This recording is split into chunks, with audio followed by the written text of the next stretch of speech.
to the West Coast. Hoo-yah. Good morning to the East Coast. Hoo-yah.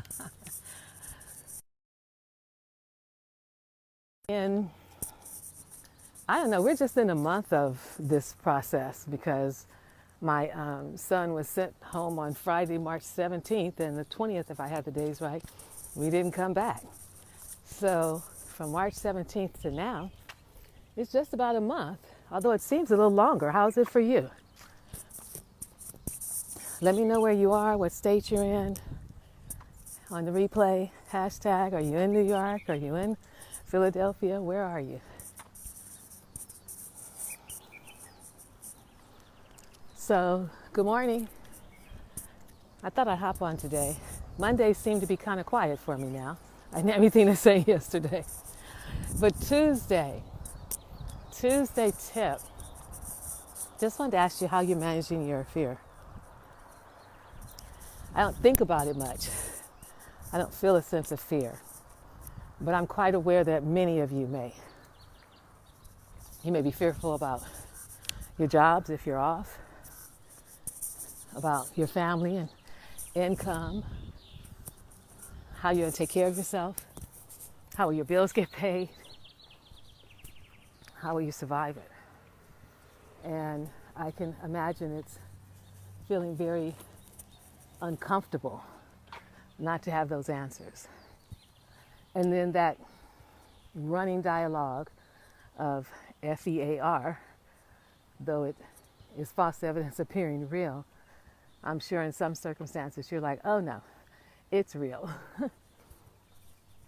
So how do you manage your fear? What do you do with it? How do you tame it? And how do you make it so that it doesn't really occupy, all of you, all the space of you, all the energy of you? Because it's a pretty dark hole to go down.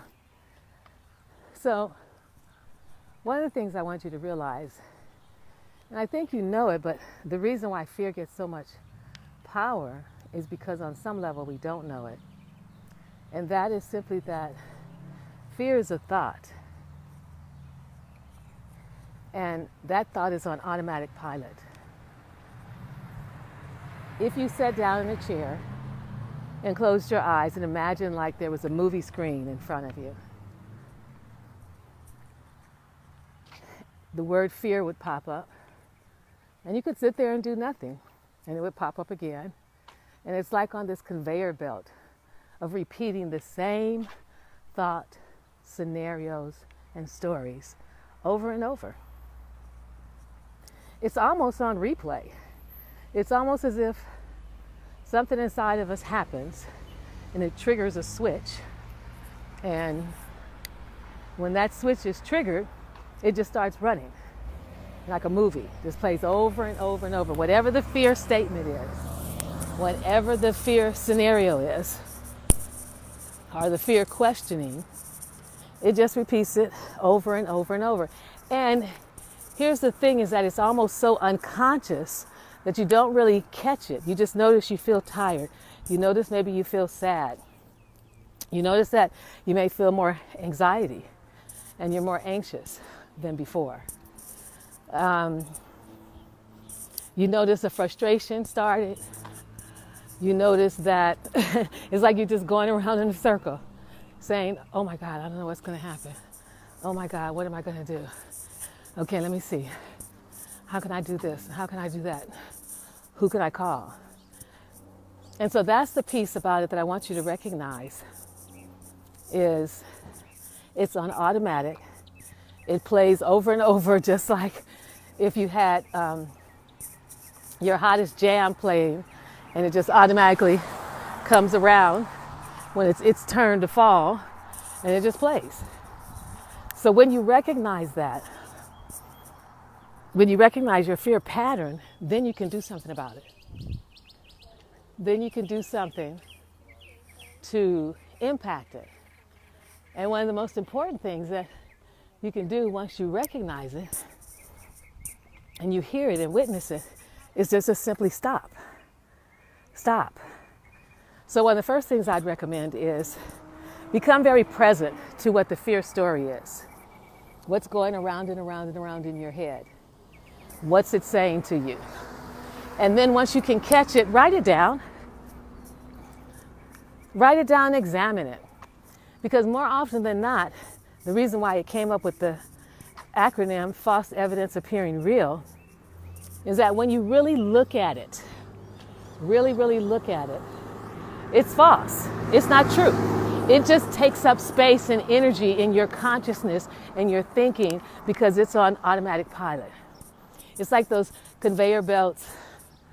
I don't know where we have them now, but I guess like the elevator. You know, it just runs and runs and runs. People get on it, people get off of it. Or maybe it's more like the escalator. Well, that's the way fear is. It just runs and runs. But you have to understand that you're the captain of your ship.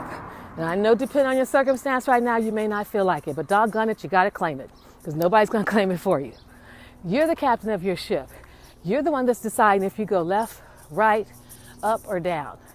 So you get to tell fear what you want it to do.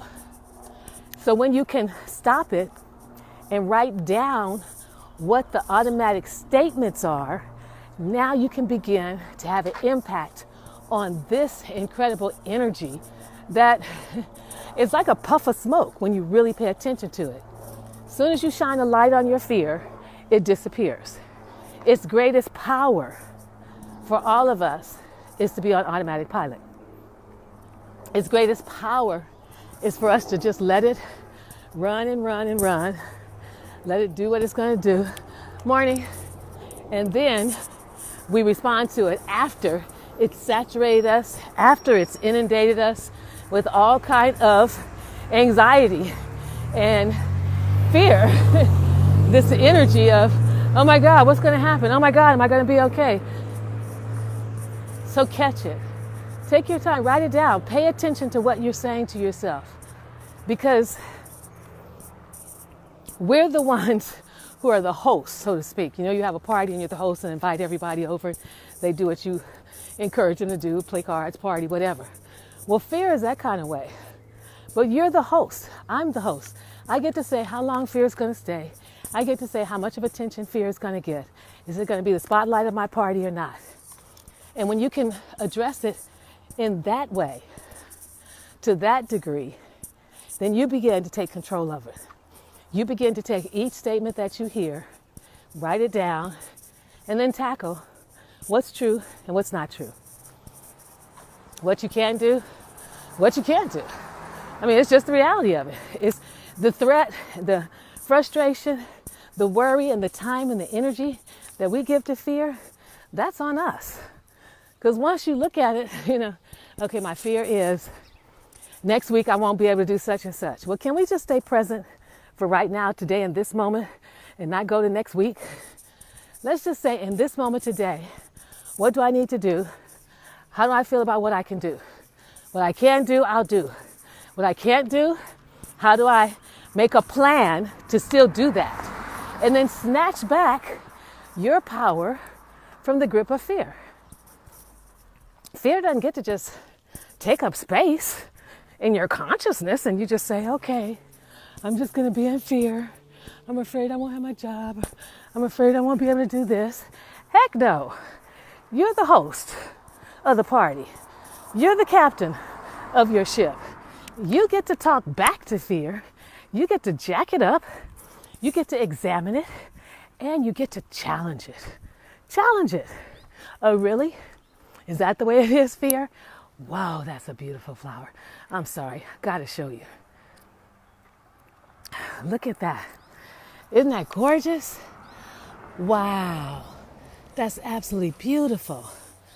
So, okay. But you're the one that's in control. You're the one that decides. So stop letting it be on, this belt that just goes around and around and around, repeating the same 4 sentences. And you scare yourself to death. And half the time it doesn't even come true. Half the time it doesn't happen. And if it does, it doesn't happen the way we thought it was. Oftentimes we worry and fear about stuff that never even happens. So this time is stressful enough as it is for many people. You don't want to add to your fear by allowing it. Excuse me. You don't want to add to your stress by allowing fear to take up residence in your mind, in your consciousness, rob you of your spirit and of your joy. You're the captain of your ship. You're the one that gets to say yes or no of what takes up time here in your consciousness and in your heart. And you get to say no to fear. Monitor it, look it in the face, write down what you hear it saying to you over and over again. Then decide for yourself, is it true? What are some other ways you can look at it? What are some other ways you can think about it? Write it all down. Every time you hear yourself say, oh my God, what am I going to do about this? Write it down. Oh my God, what am I going to do about that? Write it down. Get it out your head. Get off that little merry-go-round that goes around and around. Of all the things that you need your energy and power for these days, it certainly isn't for it to be zapped by fear. You've made it this far. You're going to make it the rest of the way. It may not look like you want. Maybe you weren't as prepared for emergencies, and I understand that. But now you get to map out a new plan going forward. Don't keep doing this. That's the hill I just came up, looking back, saying, oh God, I wonder if I'd done that, or I should have done this. I wish I had done that. Keep looking forward, the hill I'm still going up, and say, this is what I am going to do. This is what I do want. This is what I'm willing to put. Good morning. Time and energy into. This is my focus. And then let everything else fall away. So let me know how that works for you. Janine Macklin, transformational speaker, wealth guiding catalyst. That's the way I manage my fear. When it comes up, stare it right in the face, tell it you have no power here. I will snatch back my power and stand in faith and gratitude and appreciation. But you can only do that when you take the time to really look at what fear is saying, write it down, and then you can notice on other days if it's repeating the same doggone thing over and over again. And why would you let that happen? When you're in charge, you get to decide what you will say, what you will think, what you won't think, and what you will do. That's the power we all have in this moment, no matter what else is going on out here. So you can manage your fear. Take good care. Let me know, #replay, what state you're in. How are you managing your fear? Be careful if you're drinking a lot or smoking a lot. That's not going to take it away. That's a simple, temporary soothe. But I'm talking about something lasting longer than that, so that it truly supports you on this journey. Take good care. Bye for now.